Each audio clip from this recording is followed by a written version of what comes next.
आप लोग कभी एंटीबायोटिक्स खाए हो? जब भी डॉक्टर टैबलेट्स लिख देता है तब हम लोग बिना सोचे समझे पानी के साथ गटक लेते हैं। पर क्या तुम लोग कभी सोचे हो कि एक छोटा सा गोली आपके बॉडी के अंदर जाकर बैक्टीरिया के साथ ऐसा क्या अत्याचार करता है कि बैक्टीरिया वहीं टपक जाता है? एंटीबायोटिक्स का सबसे बड़ा और फेवरेट अटैक करने का जगह है बैक्टीरिया का राइबोसोम्स। अगर आप CSIR या गेट की तैयारी कर रहे हो तो आपको पता ही होगा कि एग्जामिनर का फेवरेट टॉपिक है राइबोसोमल अत्याचार। हर साल घुमा फिराकर एक क्वेश्चन तो पूछ ही देता है कि कौन सा एंटीबायोटिक किस सब यूनिट में बाइंड कर रहा है, कैसे प्रोटीन सिंथेसिस में गड़बड़ कर रहा है। मैच द फॉलोइंग वाला टेबल तो आता ही है गेट में। तो चलो आज के इस वीडियो में इस बोरिंग रट्टाफिकेशन टॉपिक को एकदम मस्त तरीके से डिकोड करते हैं और देखते हैं कि ये एंटीबायोटिक्स 30S और 50S सब यूनिट्स की दोस्ती में कैसे आग लगाता है। भैया ड्रामा शुरू करने से पहले हम लोग इस मेन कैरेक्टर से मिल लेते हैं। बैक्टीरिया के पास होता है 70S राइबोसोम। इसका दो हिस्सा होता है, छोटा भाई जो कि 30S सब यूनिट जिसकी जान होती है 16S राइबोसोमल RNA, और बड़ा भाई 50S सब यूनिट जिसमें होता है 23S और 5S राइबोसोमल RNA। हमारी एंटीबायोटिक्स का टारगेट यही है, वो हमारा यानी कि यूकैरियोटिक 80S राइबोसोम हाथ नहीं लगाता है, इसलिए हम बचे रहते हैं और बैक्टीरिया मर जाता है। पहला है स्ट्रेप्टोमाइसिन। ये एक तरह का एमिनोग्लाइकोसाइड है, स्ट्रेप्टोमाइसिन या gentamicin. They target the 30S सब unit of the ribosomal RNA। ये बाइंड हो जाता है 30S सब यूनिट के 16S राइबोसोमल RNA पे, और फिर इसके वजह से मिस रीडिंग हो जाता है, गलत तरीके से पढ़ लिया जाता है द मैसेंजर RNA एंड दस प्रोटीन सिंथेसिस का इनिशिएशन रुक जाता है। बिकॉज ये एमिनोग्लाइकोसाइड्स 16S राइबोसोमल RNA पे बाइंड कर जाता है, तो इसके वजह से मैसेंजर RNA को प्रॉपरली रीड नहीं कर पाता है, इसीलिए प्रोटीन सिंथेसिस का इनिशिएशन रुक जाता है। दूसरा है टेट्रासाइक्लिन।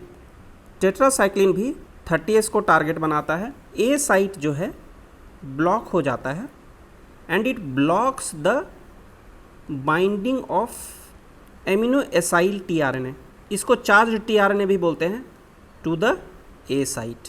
राइबोसोम में ए साइट होता है, पी साइट होता है और ई साइट होता है। तो जो टेट्रासाइक्लिन है वो ए साइट पे ब्लॉक करता है, और इसके वजह से ये जो tRNA है जो एमिनो एसिड को लाता है, ठीक है, in the amino acylated form, ये जाके सबसे पहले ए साइट में बाइंड करेगा, लेकिन इसी बाइंडिंग को रोकता है टेट्रासाइक्लिन।